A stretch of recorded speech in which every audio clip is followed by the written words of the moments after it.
ஸ்ரீ சாயி சச்சரித்திரம் முடிவுரை. நாம் 51வது அத்தியாயத்தை முடித்துவிட்டு கடைசி அத்தியாயத்திற்கு வருகிறோம். இதில் முடிவுரையாக சொல்லும்போது ஹேமத் பந்த் மராத்திய புனித நூல்களில் உள்ளபடி இதுவரை உள்ள அத்தியாயங்களில் கூறப்பட்டுள்ள விஷயங்களை பாடல்களாக அட்டவணைப்படுத்தி எழுதப்போவதாக கூறியிருந்தார். ஆனால் துரதிருஷ்டவசமாக அந்த மாதிரி அட்டவணை ஹேமத் பந்தின் எழுத்து பிரதிகளில் இல்லை. எனவே பாபாவின் ஆசி பெற்ற சிறந்த பக்தரான தானேவை சேர்ந்த மாஜி மம்லதார் திரு BV தேவ் என்பவர் அதை அமைத்து வழங்கினார். ஆங்கில புத்தகங்களில் ஆரம்பத்தில் அட்டவணை கொடுத்து ஒவ்வொரு அத்தியாயத்தில் கண்டுள்ளவற்றை அதன் தலைப்பில் கொடுப்பது போல இந்த அத்தியாயத்தில் கண்டுள்ளவற்றை அட்டவணையின் கடைசியாக கருத வேண்டாம். எனவே இதை முடிவுரையாக கருதுவோம். துரதிருஷ்டவசமாக இந்த அத்தியாயத்தின் கையெழுத்து பிரதியை சரிபார்த்து அச்சிடும் வரையில் ஹேமத் பந்த் உயிருடன் இல்லை. அது அச்சகத்திற்கு அனுப்பப்படும் சமயம் தேவ் அவர்கள் அவற்றின் முடிவற்ற நிலையையும் சில இடங்களில் புரிந்து கொள்ள முடியாத நிலையில் இருப்பதையும் கண்டார்.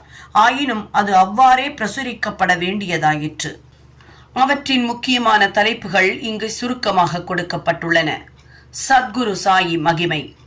விருப்பு வெறுப்பு இல்லாதவரும் உயர்வு தாழ்வுகளை கருதாதவரும், எவருக்கு பக்தர்கள் எல்லோரும் ஒரே மாதிரியாக காணப்படுகிறார்களோ, எவர் உயிரினங்கள் எல்லாவற்றிலும் எவ்வித பேதமும் இன்றி கலந்து நிற்கிறாரோ, எவர் இந்த அண்ட சராசரங்களில் உள்ள அசையும் அசையா பொருட்களை பகவான் பிரம்மனுடைய ரூபத்தில் உண்டாக்கி வீடுகள், அரண்மனைகள் மற்றும் ஆகாயம் இவை யாவற்றையும் சூழ்ந்து நிற்கிறாரோ, அந்த சமர்த்த சாயியை சாஷ்டாங்கமாக நமஸ்கரிக்கின்றோம்.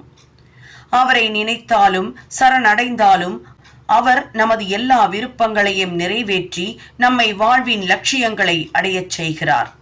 லோகாதாய இச்சைகளாகிய இந்த சமுத்திரத்தை கடப்பது மிக கடினம். மோகம் என்ற அலைகள் உயர்ந்து தீய எண்ணங்களாகிய கரையை நோக்கி ஓடி மோதுகின்றன. ஆதலால் நமது மன வலிமையாகிய மரங்கள் வேருடன் வீழ்த்தப்படுகின்றன.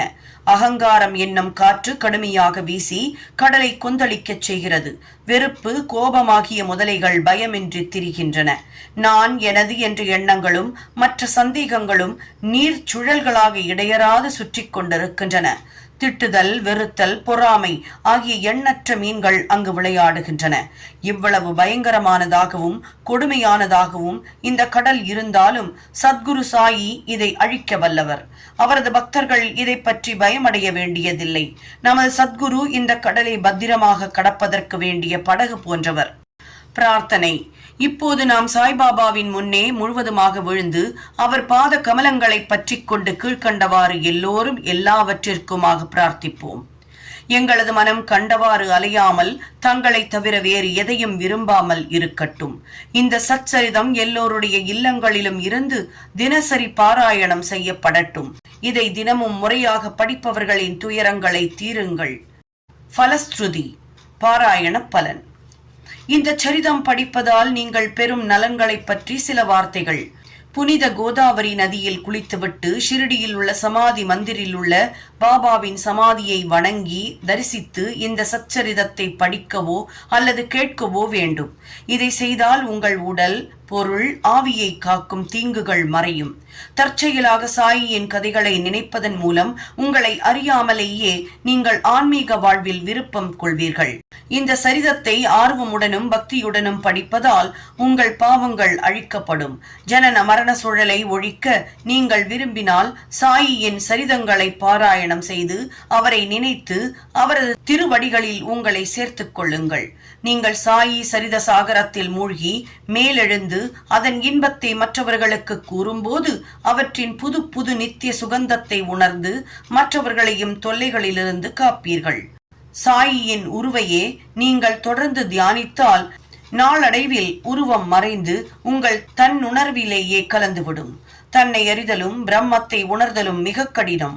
ஆனால் சகுன பிரம்மாவாகிய சாயியின் உருவத்தின் மூலம் வழிபட்டால் உங்கள் பிரம்ம உணர்வின் முன்னேற்றம் எளிதாகும்.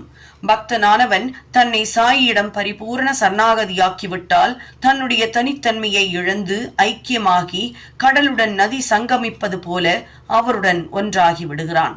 கனவிலோ உறக்கத்திலோ அல்லது விழித்திருக்கும் நிலையிலோ இவ்வாறு அவருடன் இரண்டரக் கலந்தால் நீங்கள் சம்சார பந்தத்தை ஒழிக்கிறீர்கள்.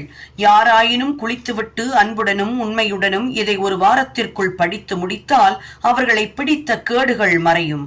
படிக்க கேட்பவர்களுக்கு வரும் அபாயங்கள் நீக்கப்படும். இதை பாராயணம் செய்து செல்வத்தை விரும்புபவன் செல்வத்தையும், நல்ல வியாபாரிகள் வியாபாரத்தில் வெற்றியையும் அடைவர். உண்மைக்கும் பக்திக்கும் தகுந்தவாறே பலன்களும் அமையும். இவைகளின்றி எவ்விதமான அனுபவமும் இல்லை. இந்த சரிதத்தை பக்தியுடன் படித்தால் சாயி மனம் மகிழ்ந்து உங்கள் அறியாமையையும் ஏழ்மையையும் நீக்கி உங்களுக்கு ஞானமும் செல்வமும் க்ஷேமமும் நல்குவார். கருத்தூன்றிய மனதுடன் ஒவ்வொரு நாளும் ஒரு அத்தியாயம் படித்தால் அது எல்லையற்ற ஆனந்தத்தை கொடுக்கும். தனது நலனை எவன் மனதில் கொண்டுள்ளானோ அவன் கட்டாயம் கவனமாக படிக்க வேண்டும். தொடரும் பிறவிகளில் ஒவ்வொரு பிறவியிலும் எப்போதும் சந்தோஷமாக அவன் சாயியை நினைப்பான். முக்கியமாக குரு பூர்ணிமா, கோகுலாஷ்டமி, ராம நவமி, நவராத்திரி அதாவது பாபா சமாதியான விஜயதசமி தினங்களில் இந்த சரிதம் வீடுகளில் பாராயணம் செய்யப்பட வேண்டும். இதை கவனமுடன் படித்தால் உங்கள் ஆசைகள் நிறைவேற்றப்படும். அவர் பாத கமலங்களை உங்கள் மனதால் நினைப்பதால் சம்சார சாகரத்தை சுலபமாக கடப்பீர்கள். இதை கற்பதால் நோயாளிகள் குணமுற்று திடகாத்திரமடைவர், ஏழைகள் செல்வம் அடைவர், கீழ்நிலையில் உள்ளோரும் நசுக்கப்பட்டோரும் உன்னத நிலை பெறுவர். மனம் சலனங்களிலிருந்து விடுபட்டு ஒரு நிலைப்படும். நல்ல அன்பும் பக்தியும் உள்ள வாசகர்களே, கேட்போரே, உங்களை வணங்குகிறோம். வணங்கி ஒரு வேண்டுகோள் விடுக்கிறோம். தினமும் மாதக்கணக்கிலும் படித்த சாயியின் கதைகளை ஒருபோதும் மறக்காதீர்கள்.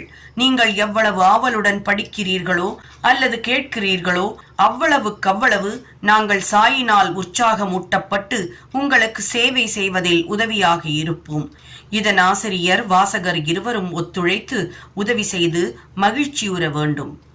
பிரசாத் யாசனா, பிரசாதம் கோரல். கீழ்கண்ட பிரசாதம் அல்லது உதவி கோரி பிரார்த்தித்து இந்த அத்தியாயத்தை முடிக்கிறோம். வாசகரும் பக்தர்களும் சாயியின் பாத கமலங்களை சர்வ பக்தி பூர்வமாக நினைக்கட்டும். சாயியின் உருவம் அவர்கள் கண்களில் நிலைக்கட்டும். அவர்கள் சாய் பாபாவை எல்லா உயிர்களிலும் காணட்டும். லோகோ சமஸ்தா சுகினோ பவந்து. ஸ்ரீ சாயியை பணிக. அனைவருக்கும் சாந்தி நிலவட்டும். ஆரத்தி. ஜீவன்களுக்கு மகிழ்ச்சியை வழங்கும் ஓ சாய்பாபா, தங்களுக்கு தீப ஆராதனை செய்கிறோம். தங்களுடைய சேவார்த்திகளும் பக்தர்களுமான எங்களுக்கு தங்கள் பாதார விந்தங்களில் அமைதியை கொடுங்கள். ஆசைகளை அழித்து எங்களது ஆத்மாவுக்குள்ளேயே தாங்கள் கலந்து வேண்டுவோர்க்கு இறைவனை காட்டுகிறீர்கள். பேரார்வத்துடன் விரும்பினோருக்கு தாங்கள் அனுபவங்களையும் அல்லது உணர்வுகளையும் கொடுக்கிறீர்கள். ஓ அன்புள்ளம் கொண்டோரே, தங்கள் சக்தி அத்தகையது. தங்கள் திருநாமஸ்மரணை எங்கள் சம்சார பயங்களை போக்குகிறது. தங்களது லீலைகள் ஆழங்காண முடியாதவை. எப்போதும் ஏழைகளுக்கும் ஆதரவற்றோர்களுக்கும் அருள்கிறீர்கள்.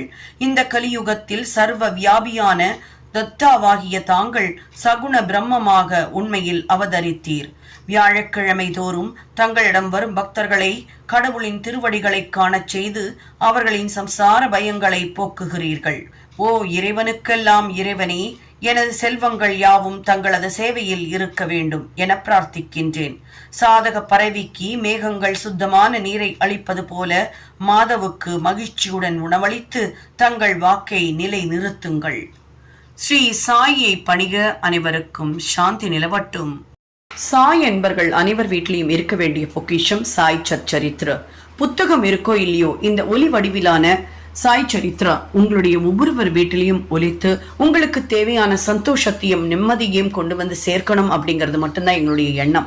கண்டிப்பாக மிகப்பெரிய மாற்றத்தை உண்டு பண்ணக்கூடிய இந்த சாய் சரித்ரா தினமும் ஒரு அத்தியாயத்தை கேட்பவர்களுக்கு கண்டிப்பாக மிகப்பெரிய பலன்கள் காத்திருக்கு.